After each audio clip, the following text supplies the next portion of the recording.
Welcome back, everyone, to a new look, but still the same old faces episode of Getting Defensive on Tuesday nights here.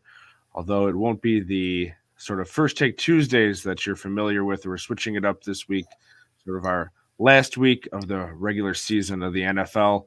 This week on Tuesday and Thursday, we are going to be going over some of the guys that we're looking to target in redraft, dynasty leagues, things like that. So keep these guys in the back of your mind. Bookmark the video while you're over on YouTube. Hit that like, subscribe button. You can add it to a playlist, whatever you want to do to make sure you keep this information. You can find it later when you have drafts coming up. But anyway, we are brought to you, as always, by Gridiron Ratings. Hopefully you're watching us over on that YouTube, as I said.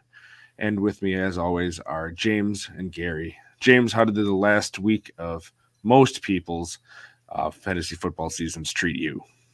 It was not as good as the rest of the season. Didn't take home a fantasy championship. Fell short in multiple leagues. Ran into the unfortunate lack of Justin Jefferson right when you need it, while also facing a lot of Minnesota defense. And Sean Mannion just was Sean Mannion. But like you do every single year, it's about getting there. It's about having the opportunity. And I felt very well with what I did, but I wish I had at least one ring. Yeah, there's a lot of that. I ran into a combo of Joe Burrow and Jamar Chase and Najee Harris, and that along with just a little bit of underperformance from what I regular studs like Jonathan Taylor and Cooper Kupp, and the one that I had this week, it wasn't enough to push me ahead. But like you said, getting there is an achievement, and nothing wrong with second place. It's not what you want, but it's better than still most of your leagues. Gary, how you doing? Well, I'm doing all right, man. Glad to be here. Glad the season's kind of over, man. It's time to chill out a little bit, kick back. We're going to take a break, folks, here after this week's programs and come back in February. So I'm tired. I'm tired. I just you stop thinking about fantasy football for a while. But in my year, this is the first year out of my 7 or 8 teams that tipster leagues, gridiron ratings leagues. I did not bring home a championship this year. Matter of fact, my best finished was the second. I did make playoffs in all of these. 16 team leagues, going to be a top 4 to make the playoffs. But I fell that first round in a lot of them. So, yeah, it was a so-so year, but it was my offense that let me down, folks, not my IDPs. I was perfectly fine. Mike Evans, Tyreek Hill, Hopkins. These guys just blew. They left me hanging. That's not cool. The dirty O did you dirty. That dirty O did me dirty. It knows what you've been talking about behind its back. It does. Yeah. And we did forget to mention this actually last week. So my apologies. But James, if you want to take a quick before we get into these targets, victory lap on the late season breakout for Carlos Dunlap that you called earlier in the year. I probably should get up and run around the table behind me because, technically I said Carlos Dunlap would break out this season in a game, and he did do that. So it's where, you take your victories where you can get them. I didn't get any championship rings, but I got the Carlos Dunlap ring, which I just made up right now, but it still feels pretty good on my finger. Yeah, hey, it is what it is, man. You got to take them when you can get them, right?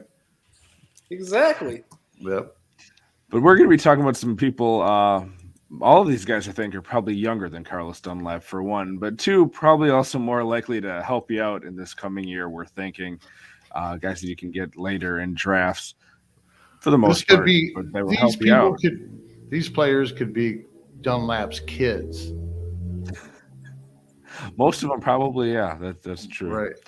Right. So, Gary, you're going to start us off here. Like you said, we sort of have an order, and we know sort of the names you're going to be talking about here. But first guy, and I think most of your guys fit this, but a draft pick from this past year, Christian Barmore. Yep. For New Orleans or New England.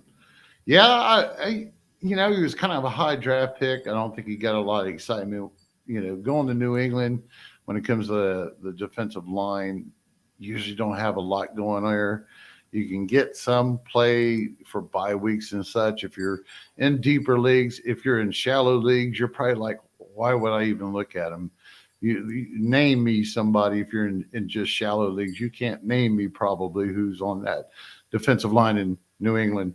It's just historically not IDP productive. But I like Barmore. So what impressed me a lot about Barmore is the fact that he actually played a lot of snaps this year.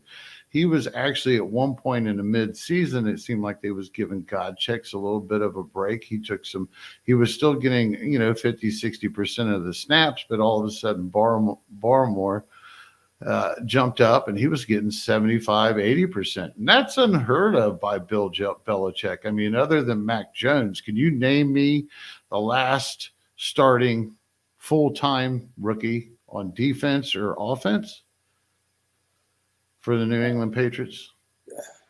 Right. So Brandon this kid. Spikes. Oh, wow. Hey, it might be right. That's years ago. So, I mean, the way things are, he's caught my attention a lot. Now, this is in a larger, deeper league, folks. And I mean, I'm not saying he wouldn't have maybe some shallow league value, but don't draft this guy as a starter. That's for sure. He's a deep dude. Maybe if you got one of those long benches or something, you might be able to get him on there as your fourth defensive lineman or something, or just keep an eye on this guy and see where he's at. Do I expect him to really bust out and be a full-fledged DL1? No, not likely. But what we're looking at is probably a decent DL2, and in deeper formats, that's going to be valuable if you're putting them on there, and especially when it comes to the bye weeks or injuries or something like that. And I can tell you that there was a span there that he was hitting his matchup strength pretty well. If the matchup was right, then he was performing as a DL or a defensive tackle would. He wasn't lighting the world up on fire, but he's definitely on my radar, and I'm going to throw him on the end of some benches and see what happens.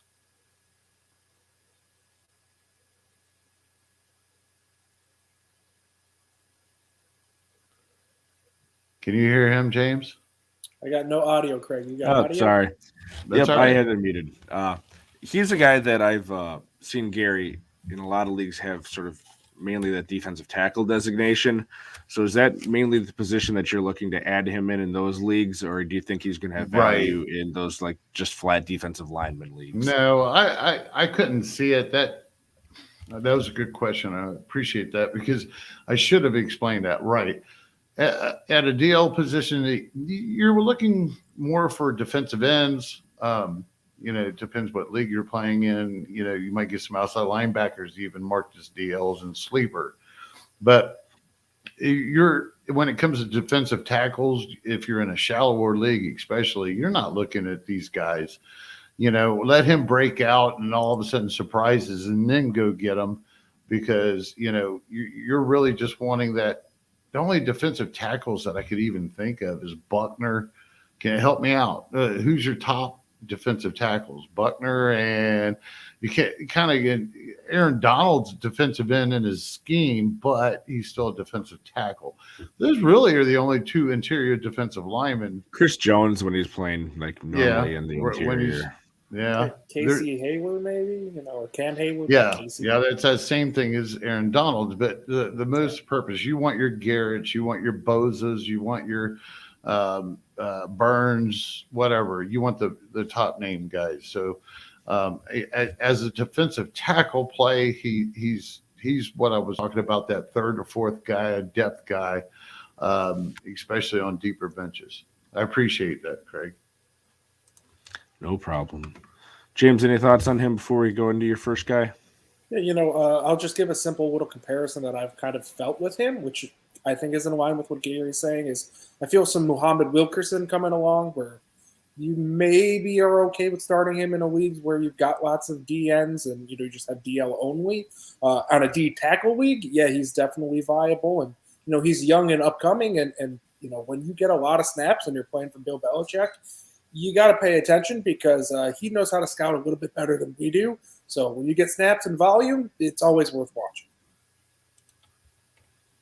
All right. And who's your first guy to talk about here tonight? Yeah, my first one, it's a name that we've probably talked about a lot this year on this podcast. It's Zach Cunningham. We were pretty high on him entering the year. Then things looked good. Then things didn't look good. Then thought he maybe was coming back. And then all of a sudden he's cut. And he finally ends up with Tennessee. And I really think this is a great match for him. Jayon Brown's a free agent. He's going to probably get kicked to the curb. And, that's excellent news for a Zach Cunningham owner. But the real thing that I noticed, which is what happened this past week, is David Long didn't have his snaps all the way up. Is it possible they didn't go all the way up because he's still working his way back and Tennessee's just kind of middling and biding their time? Yeah, but they also really want that 1 seed. And, Long, when he played 55, Zach Cunningham was over at, I think, more than that, like 65. He's had a good amount of tackles. He's looking like the Zach Cunningham of old, but just in a smaller percentage of snaps, as he's playing about 2/3 of the snaps versus full snaps. But that's still worth paying attention to. That's still very valuable. And in all likelihood, in your league, there's a few people who were bit and snake bitten by Zach Cunningham this past season.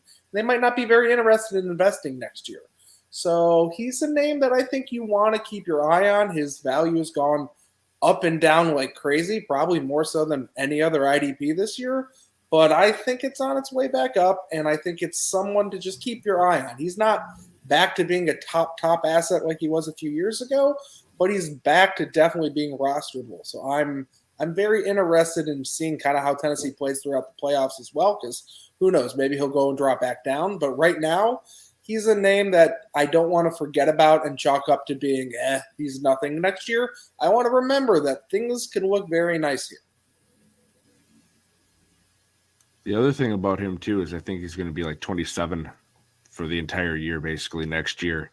And I think the Titans can get rid of him whenever they want because they claimed him without really any dead cap issues if they decide to move on from him. So on a team that's probably going to have, like they had in prior years, issues with money, he's a decent guy to keep around. And if you get the production, great. And if not, real life, they can move on from him without any real sunk cost. So the Titans do have an incentive to keep him around if he continues to play well. So, yeah. Gary, how do you feel about Cunningham this time around? Well, I mean, they like him. It's an apparent situation. They like him. So there's no reason not to go ahead and figure that he's going to be there. I think his momentum will be the same. So I could see it. He already sent Brown to the bench. Long's not special. Evans, he might be a free agent. Yes, so, they didn't extend his 5th year. And even if you grab him and he doesn't end up staying in Tennessee, there's a few other teams. Somebody like Philadelphia might pay him. And, it's hard to tell, but he's definitely – I don't know what happened in Houston. I just don't think that they jive together. So I think if Cunningham went anywhere else, it'll be perfectly fine. We'll know by the signing. All right. Moving on. I only got a few guys here to go over tonight as we go through it, but one of them is a guy we've talked about a little bit on this show, but he showed enough that I think he's going to maintain a position on this team, which is the Denver Broncos, and it's Jonathan Cooper. He was a late round pick, 7th rounder out of Ohio State this past year, and the coaching staff loved him, gave him position early in training camp battle, said he was going to be on the team. Made his way into some playing time due to the injuries and moving on from players like Von Miller that the Broncos had this year. And again, he was a guy that you weren't expecting a whole lot out of this year, but he graded out well this year. He showed flashes, and this is a defense that is being reworked. And for an offense that they think is one piece away at the quarterback position, they're going to have to find people, probably cheap options on the defensive side of it, whether they have Chubb staying there. I think Reed is a free agent after this year. They're going to have to find pieces, and they're building a young defense, trying to anyway. We have a few Broncos we're going to be talking about here tonight. But as far as an edge player, because that's really the only situation I'd be looking at him in a deeper type league if you can stash him. I've been advocating that since around half a year this year, and I just think he's a good stash at this point with what he's shown already. I have to agree. There's no reason not to like him. Yeah, the situation seems to be right. You're looking for opportunities for playing time, and it's ripe for picking over in Denver. And he's shown that he can perform so far, so why not? It's not like Nick Chubb's completely worked out, and yeah, I know you're talking about Malik. I think Malik, Denver has a habit of sending people off like Shaq Barrett, and they break out a little bit at another team. I don't know what it is. I think Cooper actually is a really nice edge target. I'm sorry, just to fix it, Reed is a restricted free agent, so it'll remain to be seen if he's with the team or not. But either way, like you said, Chubb hasn't been living up to his high draft hype. And this is right. We're just going to have to see. Yeah, he's been hurt most of the time. They're not going to pay him. They better not pay him. Right? We'll see, yeah. And like we had up here on the screen, if anyone is watching, and if you have, for some reason, you're one of those crazy people like I used to be playing in the last week of the regular season. I don't anymore, but prior years when it was week 17, I was. Let us know if you have any questions for us, or if you have any sort of targets for next year. You have questions for us or trade questions going into the offseason. Please let us know in the comments. Gary, you're back up here with I think it's another defensive tackle. Yeah. Talking about BJ Hill. Yep. He's a former Giant, just signed with the Bengals this past year. Reader ended up getting healthy, so we didn't see a huge amount of BJ Hill at the beginning of the season. It was mainly Reader getting the favorable part of the snap counts. And they were next to, what's the other defensive tackle's name? Cincinnati. He had a really good year. Ogunjobi. If you don't know Ogunjobi, he's already a good target, folks. He's did well for a defensive tackle this year. And I know I'm boring you with defensive tackles, but I'll see you again Thursday night show. Maybe I won't be going through these guys like that. But I'm going to go ahead and get them off my chest. How's that? But Fair when enough. it comes to BJ Hill, he really came in with starter experience out of the Giants in 2020. And next to Leonard Williams and in that rotation, I think Dexter Lawrence might have been the other guy, might have went to Minnesota. Both of those guys were exceptional players or rotational players. That was the main problem. So we had the same situation with Reader being healthy. But what was interesting is towards the end of the year, BJ Hill's starting to see more. Now, I'm sure they're giving Reader a little bit less, maybe giving him a break, getting ready for these playoffs. Who knows? But I believe Reader was a free agent next year, or he had an out in his contract. I think he's just a straight up free agent. And although Reader is not that old, I believe he's only like 28 and BJ Hill's like 26. I could see them having, what do the Bengals need?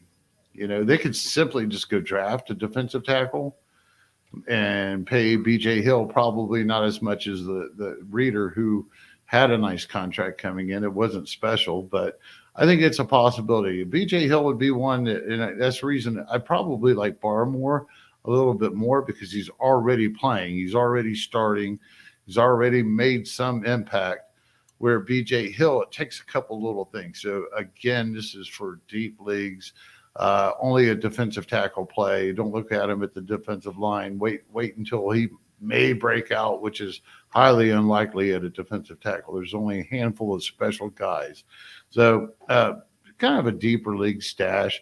Again, if you're just looking to fill the end of your bench or make a drop, hey, drop some of those corners that you might be sitting on in some of those deeper formats, because we can always get more next year. Yeah, Reader has an out, so he has another 2 years on here, but it's just a much cheaper situation to get rid of him going into this offseason, I guess. Yeah. All right. Well, James, you have a show favorite coming up here next for another linebacker. Yeah, it's this guy that you probably have not heard of if you've listened to the show at all, but it's someone named Ernest Jones, if I'm pronouncing it correctly. But in all seriousness, we love Ernest Jones here. We talk about him every week. He is our guy. And so if you've been here, you already know that he's a breakout candidate for both myself and Gary. But maybe you aren't. Maybe you're just checking in for the first time and you see, a third-round pick for the Rams. He's got some good play, but he's on IR now. He just got hurt. And what do I think about him next year? Well, he's going to be taking Troy Reader's spot. They put a lot of draft capital in him when you think about how little draft picks they have when they used a third-round pick. He's performed when he's gotten the snaps. And essentially, he's just someone who's, in my opinion, extremely obvious to go out and get and hold and try and trade for this offseason.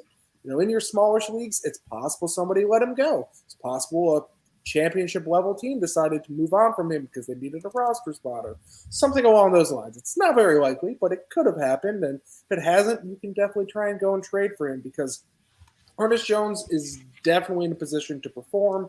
His past 3 healthy games, he's been averaging over 9 tackles per game combined. He's doing everything that you want out of your linebacker because in addition to those 9 tackles, he's getting some interceptions. He's getting these big plays. He's defending passes. He's basically doing it all. He's being the top linebacker while on the field. And while linear growth doesn't exist for everyone, I believe in it for Ernest Jones. Get him on your team. Yes, it's small and not even really medium-sized leagues that I'm talking to right now because most leagues he's long gone. But you can try and go acquire him because his price is going to be going up. Do you think he has a shot to end up as a LB1, LB2 next year? Where's your ceiling you're putting that for him? Ceiling's easily LB1. I don't think that that's outside of any sort of scenario. Is it the most likely one? Well, I got to do a lot more research to confirm that. But I definitely think that he can make it there without any real shock or awe or anything like that. He's clearly someone who can be there, stay there, and maintain there for quite some time, which is why I'm so high on him because he's got all of the factors around. Plus, he appears to also have the talent. It's a salivating proposition to go get him, and I don't think his price right now accurately reflects where he's going to go. Gary, you feel like getting defensive on that one? Yeah, right. That's just, he's the kind of guy, by the time it wraps back around and gets some redrafts going or something like that during the summer, that's a good time to take value. Even if it is a deeper league, you can get that kind of value. I was on a few that I was getting Logan Wilson dirt cheap ADP. When it comes to his ADP, Walker was cheap there for a while. It just depends where it was. And I'm saying compared to, your Devin White, your Darius Leonards, all your top of the tier type dudes at linebacker. So I can't wait. I'm going to slide him in there. If he ain't filling my last spot or two on if I got 4 linebackers, which all my leagues do mainly, I'll be drafting 3rd, 4th linebacker off the board personally. And hopefully taking advantage of that ADP and going on down. I'm not too worried about it, folks, because I could always get another guy off the waiver wire or at the end of my bench at the end of a draft, something like that. So if Ernest Jones would I'm not even going to say it. I'm saying that I can cover myself. So I wouldn't necessarily get you guys to go out there in the standard size league and go, pulling some hokey dokey. If you're in a standard size league, he's a guy that you could probably get some purpose out of. And I love his LB1 opportunity. I mean, we've seen what Corey Littleton did just a couple of years ago at the peak of his career, and I think Jones is going to have that same opportunity coming next year, just like James. All right. Moving on here. My next guy is Yuter Gross-Matos. He's a second-year defensive end for the Carolina Panthers. He was a 2nd-round pick that year. They have a couple guys that are reaching free agency at that position, and they're going to need to have someone, and they're hoping it to be him opposite of Burns. One little caveat I do have here is it kind of seems there's rumblings that they're not really sure what's going to be going on with that coaching staff, and as we know, a new coaching staff coming in can lead to new opportunities or also fewer opportunities. It can just create a weird situation. But with a high draft capital, I think they're going to continue to give him a chance to produce. He has received higher snap shares towards the end of the year here and actually had a few good games. They're invested in him being the guy. I think he does have the talent. He's showed flashes this year, and we've seen there's a number of defensive ends the past few years where they have a third, fourth, or even fifth-year breakout. Again, it remains to be seen what they do going forward, but I think sometimes we expect too much out of these guys early on. So like we've talked about on the Gary, but offensive side with a third, fourth-year breakout for some of these wide receivers and stuff. Sometimes we need to take the best advice that I've gotten from James, which is just don't invest in those rookies high and pick them up cheaper later. And this would be a great example of it, where he was the second defensive end taken off the board as far as in the NFL draft, high expectations, and you can probably get him off waiver wires for most teams now. So he's a guy that I'm keeping an eye on.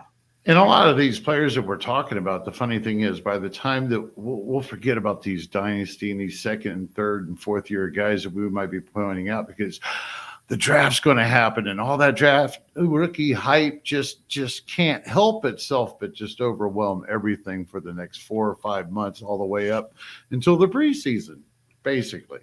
So a lot of these people are going to be forgot about because somebody else is going to go, well, I got to have this rookie because he was taken in the third round, and he's automatically a sure thing. So keep in mind, folks, these are potential sleepers. The definition as a sleeper is just pretty simple. They're sleeping and got to be woke up. Now, these are great options for you to go ahead and tag on there, though. All right. Gary, you're up. You're moving to a safety position now, but we're going back to the Denver Broncos, it looks like. Yeah. Stearns? Yep. Yeah, Katie Stearns. So Jackson is a free agent next year, pretty sure. He's getting a little long in the tooth, too, if I remember right. Yep, 34 years old. So Stearns, I don't believe, has a huge amount of draft stock backing this up, but he did get the playing time this year as a third safety. So when you watch him play, I think he's going to be a good hard hitter, and I think that he would make a good strong safety personally. He seems to be at the right place at the right time. Now, he wasn't super productive when he does get to play, but when you're playing around in that secondary, that's probably the Broncos' best with the two safeties. I don't know. But either way, I'm going to put him on my radar. I just think it's time for Jackson. Jackson was almost somewhere else this past year. I'm pretty sure they just re-signed him to a one-year deal. They didn't pay him a lot of money. I do think that Stearns would be a guy we'll know. If you see Jackson get signed again for another year at 35 years old, he might be 35 coming up, then I wouldn't bet on Stearns. But I don't think we're going to see that. So as long as they don't draft anybody or sign anybody off in the offseason, Stearns showed enough as that third safety to go ahead and get in there and get some playing time next year. James, any thoughts on him? I don't have any thoughts specifically on Stearns because pretty much everything Gary said hits the nail on the head. But I do just kind of want to say one last time for this season, this is why you don't take rookies early, because you watch them mature. Did we think that Caden Stearns was going to be this all great prospect coming out?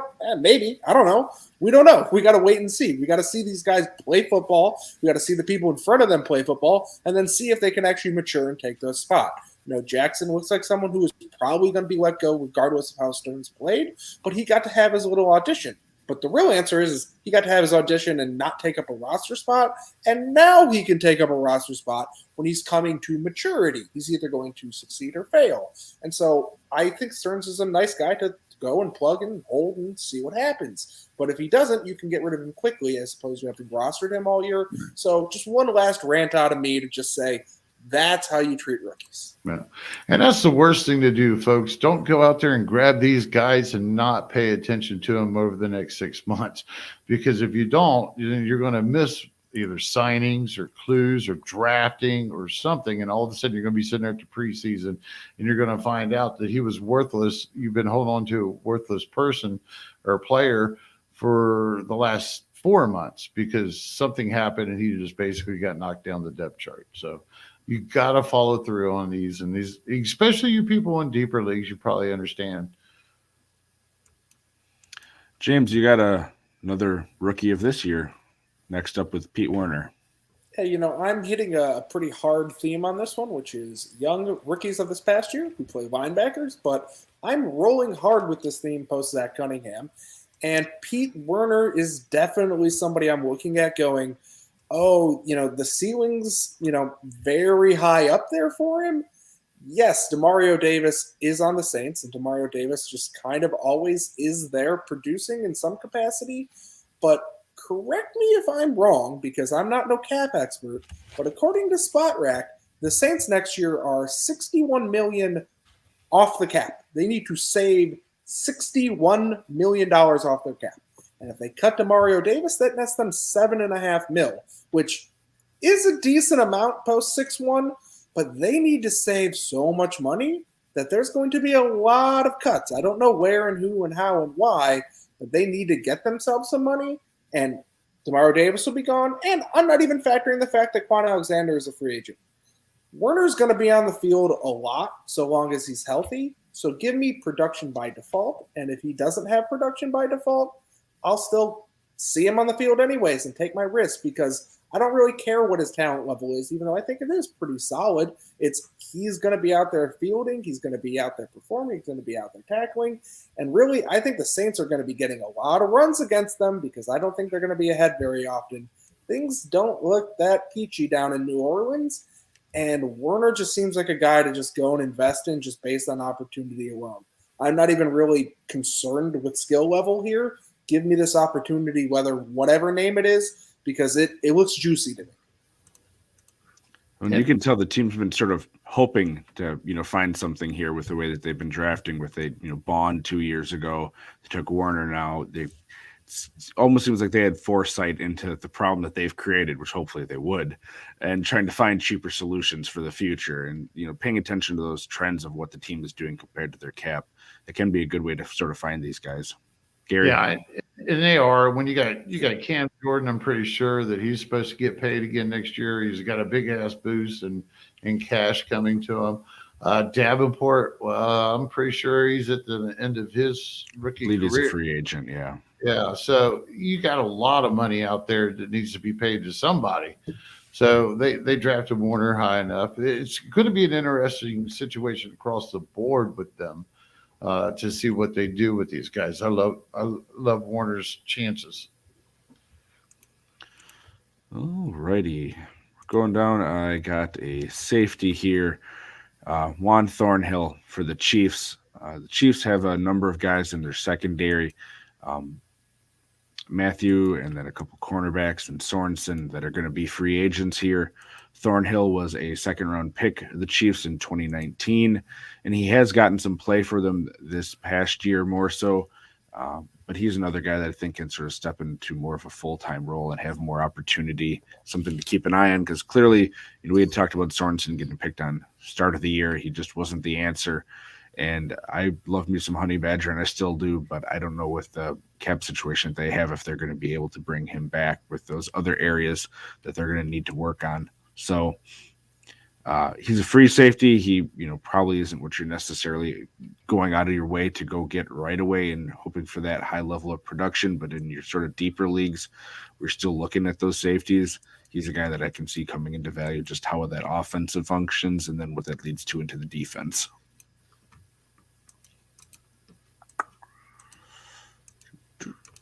Okay. Mr. Thornhill. Yeah. If either of you have any thoughts, feel free to jump in. Otherwise, we can. No. I'm probably not going to give him any second thoughts. Fair enough. I'll say this, a lot of these guys kind of fall in the same category for me, which is I'm searching around on teams trying to find opportunity, and who's going to plug that opportunity if no one else comes and takes that opportunity from them. Right. And Thornhill looks like an excellent opportunity. Do I really think Thornhill's an excellent player by any means? No, but it doesn't matter. Give me the snaps. Give me the production. Just like on offense, if you got a running back and he's getting the carries, you don't really care if he's the best running back out there. You want the guy who's going to get you the points. So, yeah, I like Thornhill for that.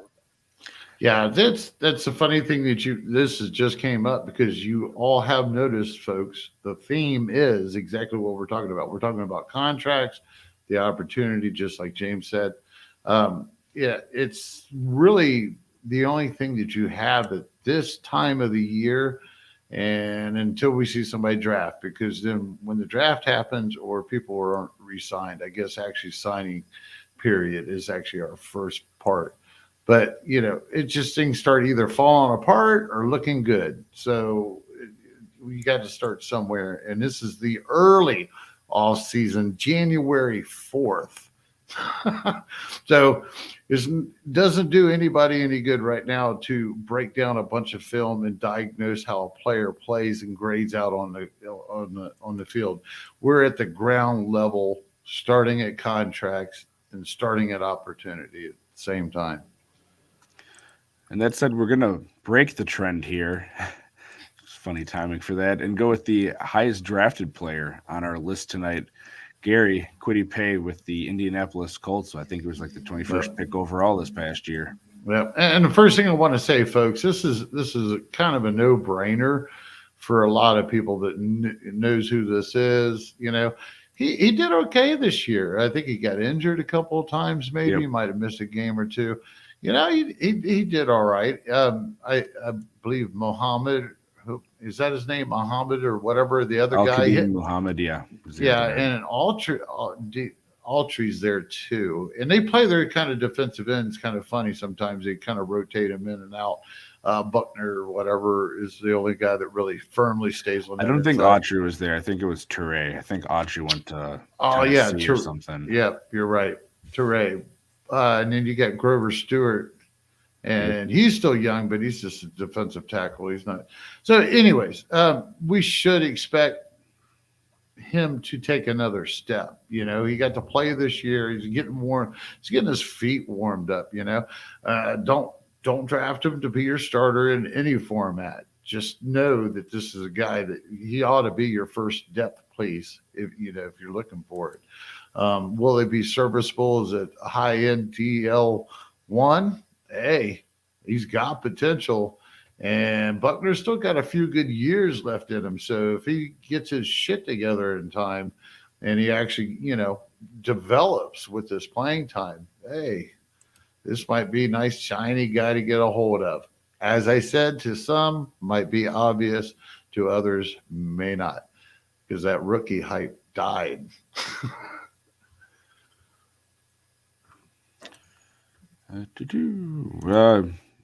Continuing your thread, James, we got another rookie linebacker. Broncos, again on the list here. Baron Browning. Yeah. Baron Browning. And before I get in on Browning, I just do want to say with Kwity Paye, Gary kind of hit a nail on the head, which we kind of haven't talked about, but maybe kind of indirectly said.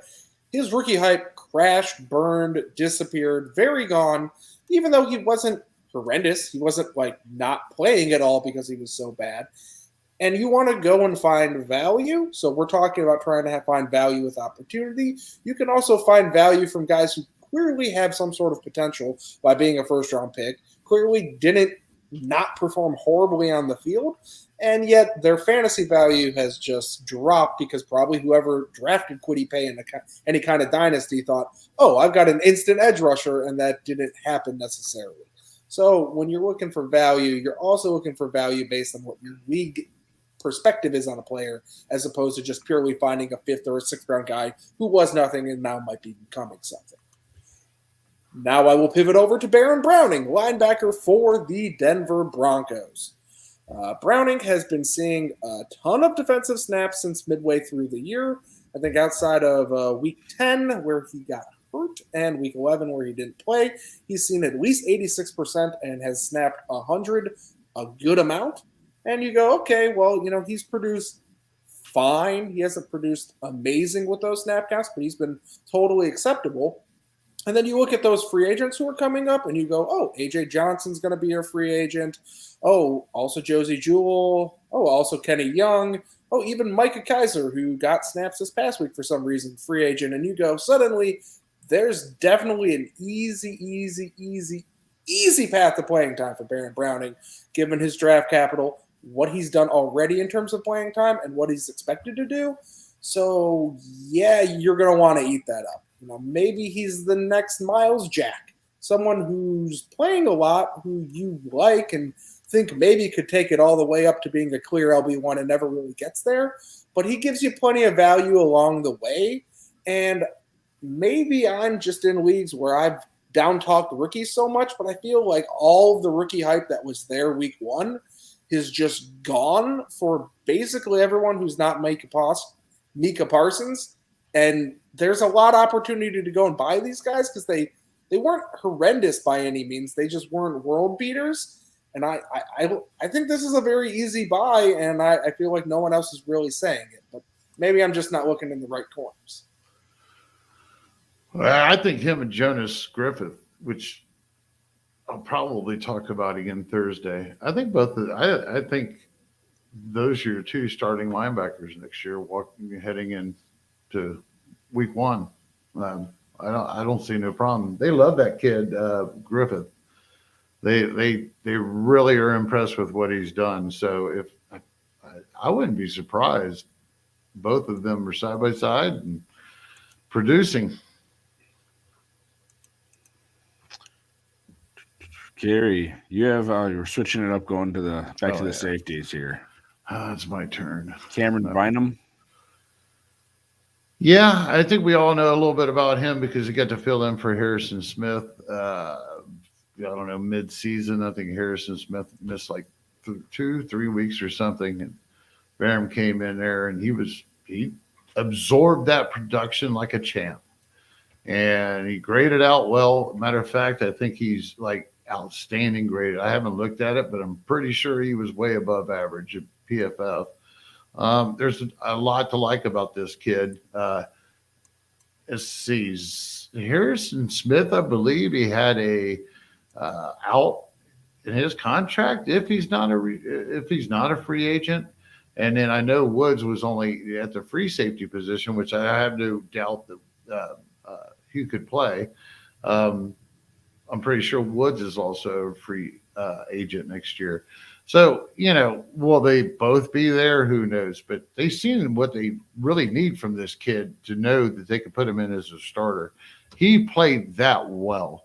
He actually, he was, everybody in IDP world was scrounging around to get a hold of him, hoping Harrison Smith did not come back. But Woods, even at free safety, say Woods would not come back and he would get that. Hey, Woods has been a solid DB2 this year. He's had some really good games. He's had a few letdowns, but when the MSR was there, he usually matched it or did a little bit better. So, there's still opportunity either way we go there. Harrison has one more year, probably, with the money that they have for him. The out is after next year, really. All right. They're in cap hell too, aren't they? I believe that they are one of them. And I think, I'm trying to look it up now, and I don't even remember, but I think Kirk Cousins' contract is even up.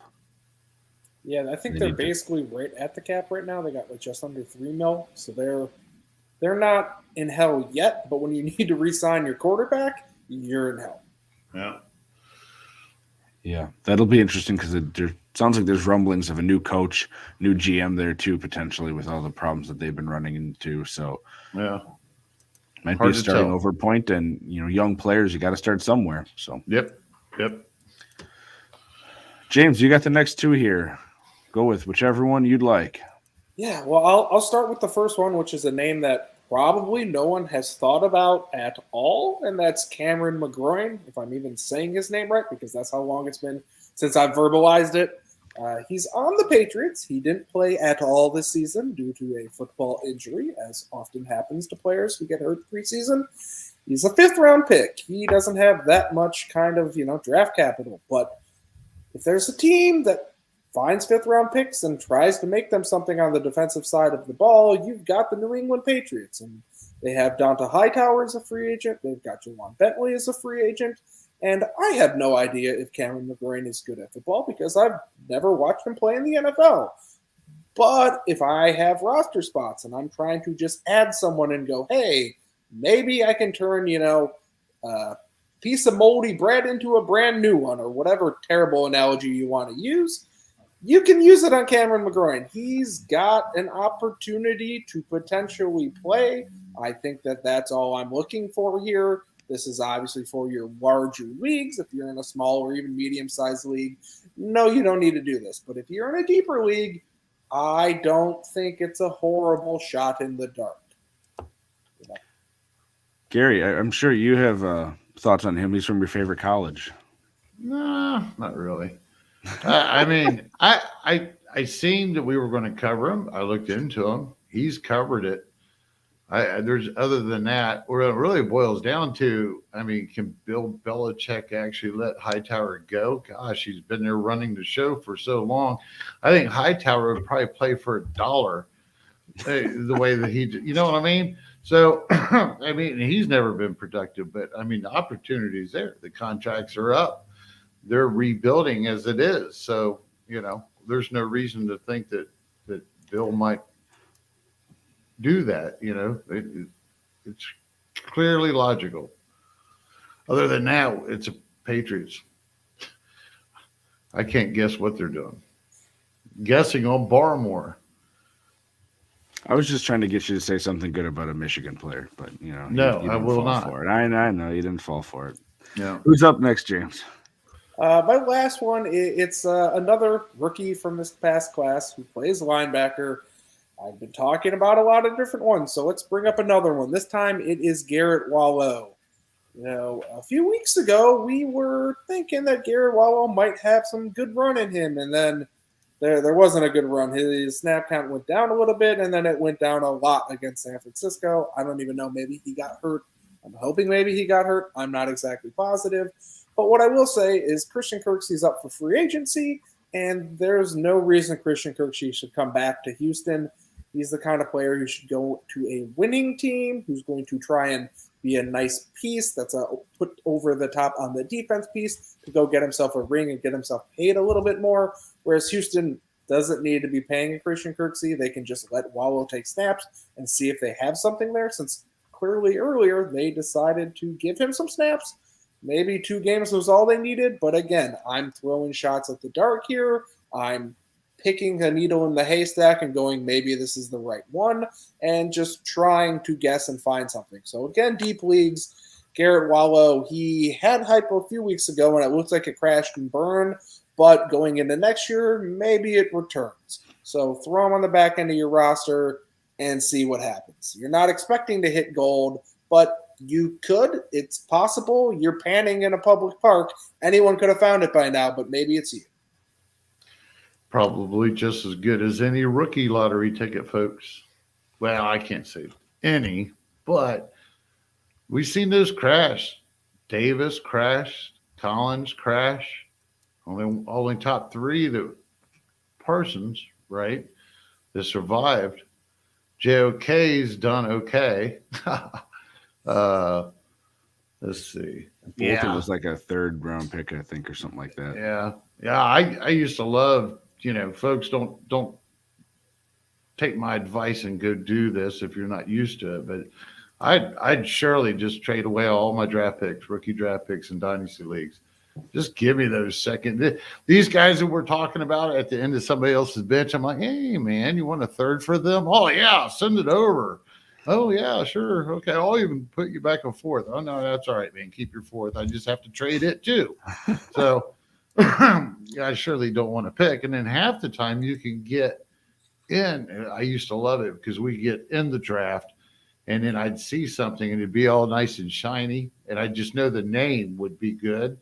So I'd trade in, get that guy, wait a few weeks, and then let the news develop. And next thing you know, I can package him with another DB2 type and go get me a DB1, something like that, or throw him in as a shiny piece for an offensive upgrade. That's what IDP deep diving is good for. Trade the names, get the production out of your mid-range, no-name guys, and survive and just build up that offense. Love it. Yeah, that's almost kind of the key, because I agree with you completely on trading draft picks. They're pieces to sweeten and get deals done, and they're pieces to go and find somebody like a Wallow or somebody who no one really thinks anything of. And, when that Wallow crashes and burns, because plenty of them do, and they're likely to all burn, you now have a roster spot to go and get someone else and see if they crash and burn, and then go get another one and see if they crash and burn. The worst thing you can do in fantasy, and it's my number one vent and preach. The worst thing you can do is take somebody and then not cut them because you go, hey, they have potential. And then they just sit and they sit and they sit, and then eventually they burn out.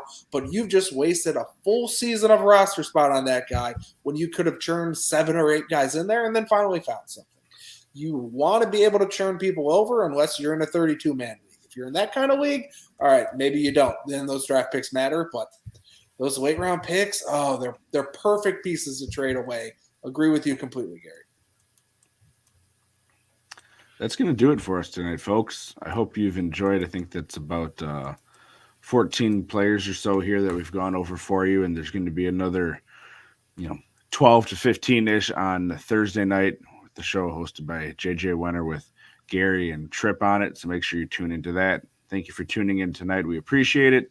James, since we're taking a hiatus here, let everyone know where they can find you and get your information from.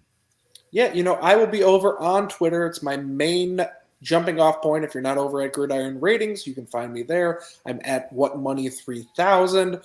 I know a lot of people, once the regular season ends, they like to take time off because they've just grinded for 18 weeks, and I get that. Well, I didn't really grind that hard this year, if I'm being perfectly honest. I've got a lot of grind left in my gears because middle of the season, I was more or less disappeared besides this podcast. So if you're looking for content and you're trying to find someone new, you can come over and see. I should be putting out rankings hopefully at least bi-weekly, if not weekly, for all of your dynasty needs. Always can answer all the questions that you have as well. So just come at me and at me. And Gary, speaking of new, I know you're new to the scene here, but tell everyone where they can get a hold of you if they got questions for you. You can find me at the IDP Tipster on Twitter. That my sole place that I go to right now, that's it. But I'll see y'all Thursday, so I'll say my tear-jerking goodbyes for 3 weeks for Thursday or something. I don't know. Bring the tissues for that show, everyone.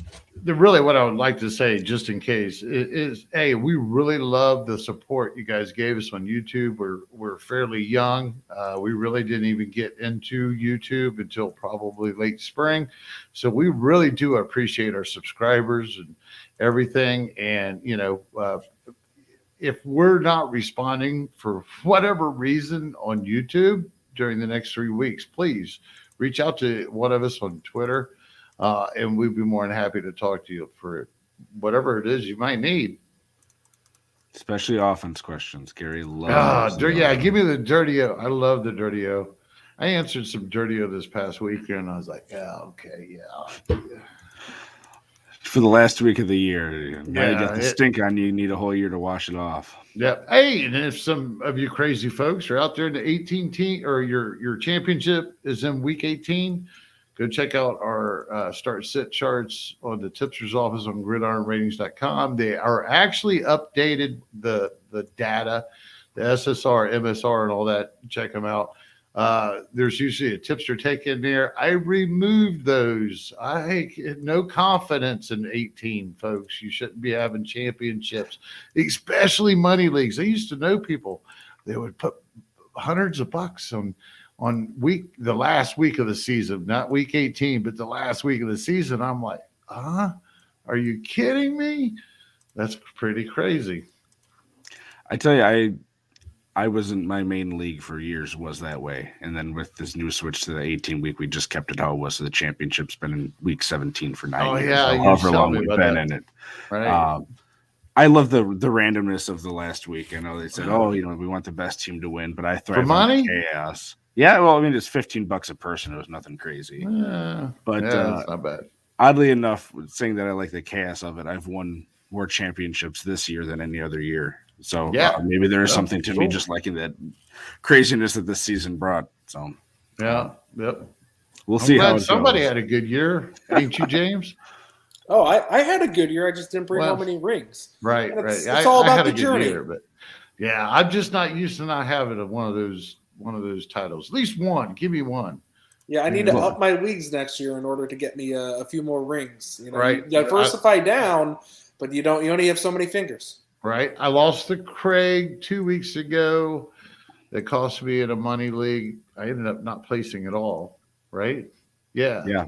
I ended up not placing at all. Then when it came to James, our other host folks, on Thursday night, I lost to him in a writers league on Sleeper. He kicked my butt by like 90 points or something. He just handed it to me. So I have had my butt kicked by guys that I should be able to hang with at least, but they did. They kicked my ass. It bites, man. It bites. We got to watch out for you Bad next year. season. You're gunning for us, so Yeah. No more free advice. You have to take your headphones off. Well, make sure you tune in Thursday, like we said. But otherwise, we're going to take a month or so ish off. We'll let you know. Follow us on Twitter and look for the announcements when we're going to be coming back. Let us know if you need anything. But otherwise, thank you, everyone, for tuning in for all this regular season and this past year. Look forward to spending time with you in 2022. And have a good rest of your night.